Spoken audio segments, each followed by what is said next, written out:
Southern Kentucky. This is WYMT Mountain News at 6.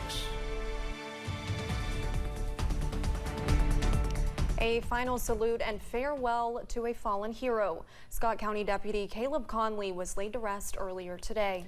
He was killed a little more than a week ago in the line of duty. Deputy Conley spent the last 4 years serving with the Scott County Sheriff's Department. Before that, he spent 8 years in the U.S. Army. During his funeral today that was filled with family, friends, and fellow officers, many shared memories and experiences with Deputy Conley. His mother says it was his childhood dream to one day become an officer.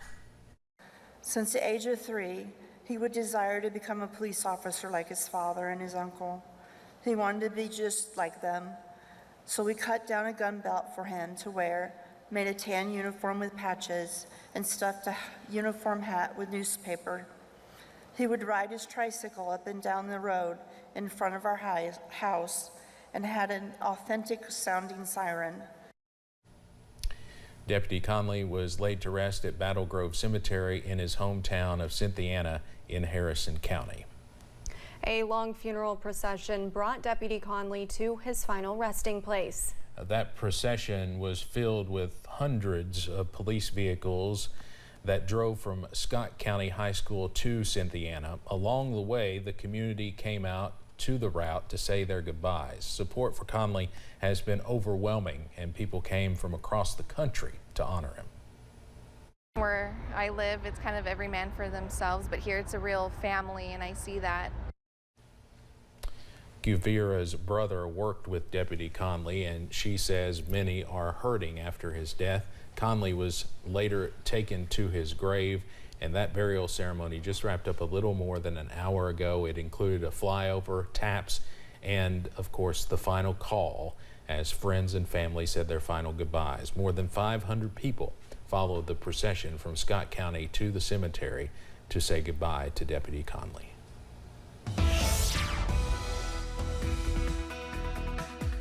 Weather-wise, a plenty sunny day out there for many of us. That was the exception, or the rule rather than the exception. We were dealing with a few thunderstorms down towards portions of the Cumberland Valley.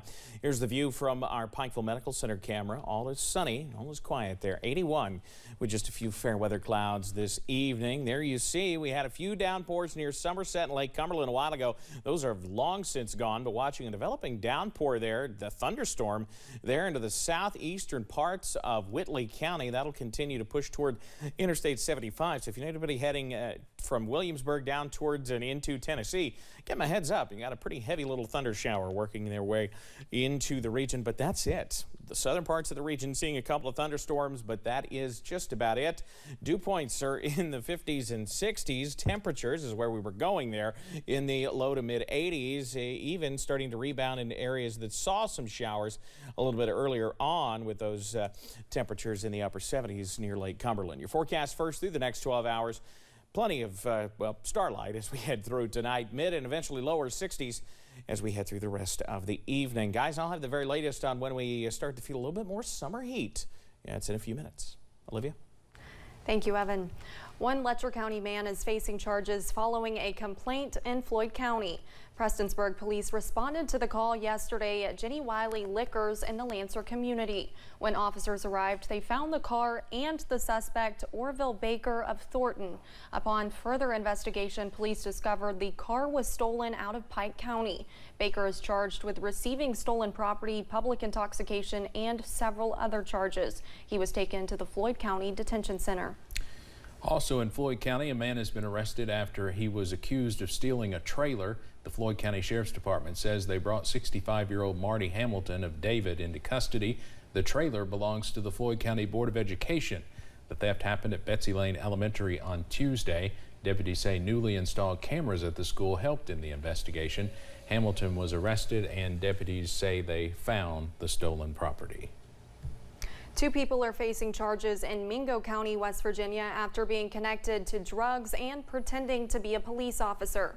Mark Hobbs and Joanna Deloach were both arrested on Tuesday. Hobbs is being charged with DUI, having drugs and intending to sell them, conspiracy, and impersonating law enforcement.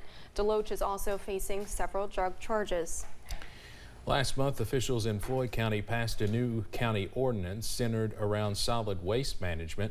The new ordinance, which officials say is a big change when compared to the previous ordinance introduced in 2004, will develop a code enforcement board and allow the county to better enforce the law and issue citations to people with littered properties. Special Projects Coordinator for Floyd County, Missy Allen, says it's all about having pride in your community and keeping it clean. We see this as a huge opportunity for us. If we clean up our county, we take pride in our county. You know, we have I think Floyd County is beautiful, but how much more beautiful would it be if it were clean? The county is also working to establish dumping stations that will be open and free to the public on certain days.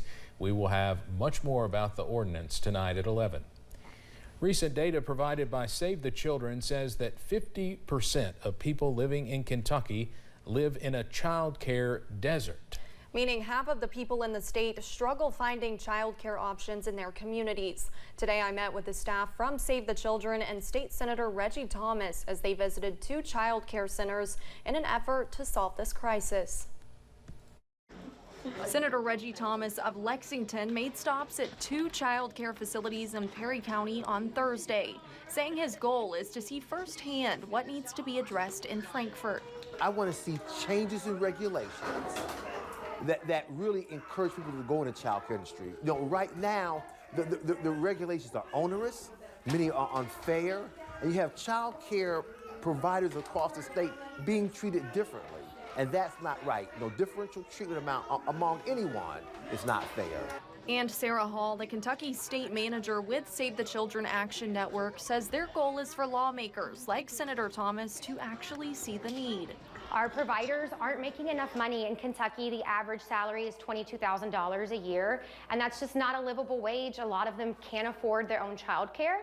So we want to make sure that they have that support, that they're able to get the training that they need, and that the child care industry isn't losing these valuable workers to other industries. Recognizing the importance of child care employees like Children's Montessori owner Amy Terry, who says in the past child care has not received enough attention from political leaders.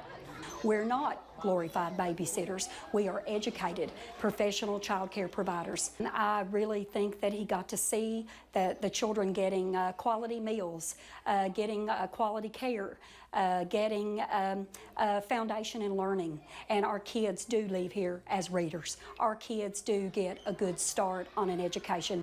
Pushing for changes to be made so parents can work while their kids receive quality care. My responsibility as a lawmaker to make sure that we provide all kind of resources and a healthy environment to raise properly the next generation. During Senator Thomas's visit, he also stopped at Tiny Tots Daycare and spent time with the staff there. Earlier this week, the Hindman Settlement School received a grant of more than $890 million. Senior Director for Program Development Josh Mullins says the money will be used for their educational programs for elementary students. He says their programs are for students of all grades, but they are focusing on kindergarten through 3rd grade. Yeah, we were just recently awarded a 3-year grant through the AmeriCorps federal agency to support literacy initiatives, particularly K through 3 education for students who have barriers to grade level reading, specifically those with dyslexia indicators. The school services students across the region, and Mullen says this money will help make sure students who need assistance get it. WYMT's RJ Johnson will have more about it tonight at 11. The 10-month mark since the July flood has now come and gone. And as we quickly approach the 1-year mark, many people are still in need of flood assistance. And WYMT's Keaton Hall shows us how one group is still working to rev up support for long-term flood recovery. The old J.C. Penney building in Hazard has been a hub for flood recovery since right after the flood. We had water, we had some foodstuffs, we had personal supplies, diapers, you name it, because that was the immediate need. Now each county has set up their own long-term recovery groups, and they have caseworkers. Working with the counties, Appalachian Regional Healthcare now has transitioned the site from immediate needs to long-term needs. We've supplied footers, bridges, culverts, you know, the list goes on, because our goal is to help our long-term recovery groups make our community members whole again.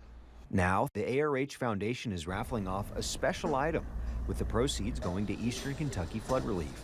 As of today, we have a very special way that people can donate and give back and hopefully win a Mercedes-Benz convertible.